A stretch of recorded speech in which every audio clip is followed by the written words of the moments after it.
Gaafa dur dardaraa fi dubri gaara keessaa afaanii wallifachaa urruubsuu yookaan shaggooyyee yookaan sirba gaara keessaa wallisanii sirbansanii intala takkaatu yeroo san sirba keessaa heerumte hogguu heerumtuu ilmoo takka waggaa hogguu guutuu ilmoo takka godhattee ilmoo takka deesse.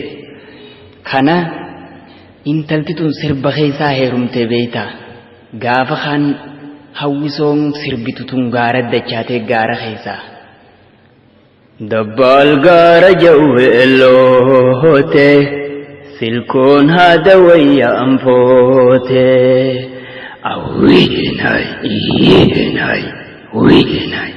jechuudhaan itti qabanii gaawallee gaara keessaa tana sirbuu eegalan. Kana intalti tun ilmoo xiqqoo amma dhalte bira way anaa gaafa dur jettee hirriiba dhabdee gaara caqafti.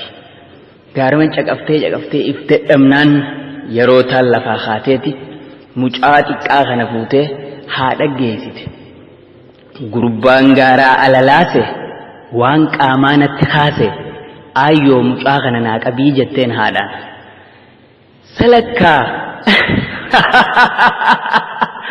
Salakkaa haati isii dhaltees gaarumatti ol caqasu jirti.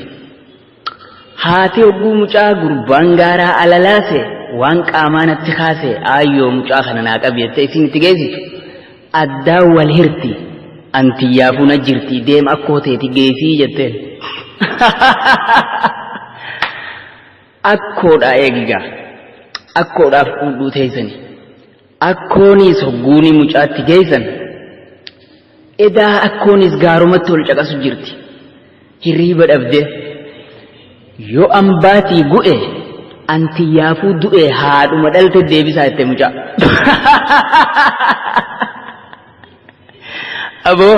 Aboo saanganaanii dhaqqabdanii akkoo tanaa quudha. Nashaaxuma isiin qabdu mee laala hin dulloomne abdiin kunne isiinis hamile qabdi gaarumatti ol caqabti. Gurbaan gaaraa alalaase jettee laa intalti waan qaamaa natti kaase ayyoo mucaa kana naa qabi jetteen takkaan itti ol baa gaara kanatti. Haati hogguutti geessitu lakka haatinii gaaruma caqasu jirti. Addaan wal hirti antiyyaafuu na jirti. Haadhuma akkoo teeti geessi jetteen deemi. Akkoon hogguutti geessan yoo ambaatii gu'e antiyyaafuu du'e haadhuma dhalte deebisaa jette. Bu'aa koofii kuudhe wallaahi bu'aa koo kuudhaa boo'istiinumaa isiniin gootu. Jaalatamtootaa fi kabajamtoota ilmaan Oromoo YouTube chaayinaalii Abdullii Tuubii kana haalaan jajjabeessitanii subscribe gootanii hordofaa maatii Abdullii chaayinaal Tuubii taanaan yeroo hundaa'u hoflaa taphachaati hidhii darbinee hiyyaanu nafxanyaa muka itti cabsinaan isiniin ja'a isinitti gaba. Gaafa dur dardaraa fi dubri gaara keessaa afaanii wallifachaa